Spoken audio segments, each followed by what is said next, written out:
আর বাংলাদেশ দখল করার হুমকি দিচ্ছেন। বাংলাদেশের জনগণ, বেশ কোটি মানুষ শহীদ হয়ে যাবে ইরানে, যেমন বলছে না, আমরা প্রতিটি মানুষ এদেশের প্রতিটি ইঞ্চি রক্ষা করার জন্য, জমি রক্ষা করার জন্য, বাংলাদেশ রক্ষা করার জন্য শহীদ হয়ে যাব। আমরা বাংলাদেশের সবাই শহীদ হয়ে যাব, জীবন দিয়ে দিব।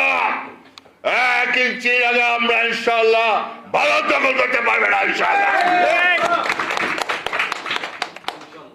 সবাই রাজপথে নেমে যাব। এই বাংলাদেশ শহীদ জিয়ার বাংলাদেশ, দীর্ঘ রক্তক্ষয়ী সংগ্রামের মধ্য দিয়ে স্বাধীনতা।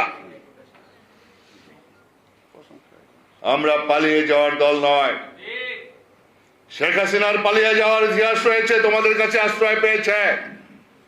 খারাপ লাগতেছে, শেখ হাসিনা নাই। আমাদের বুঝতে বাকি নাই শেখ হাসিনার জন্য তোমাদের কি দরদ, এই লুটেরার জন্য কি দরদ আমরা বুঝতে পারি।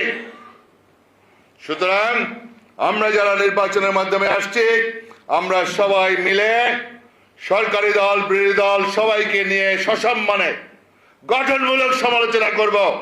আমার নেতা তারেক রহমান সাহেব যেভাবে বলেছেন, আমি তাকে স্যালুট দেই। আবারও আমরা সবাই মিলে দেশ গড়ে তুলব।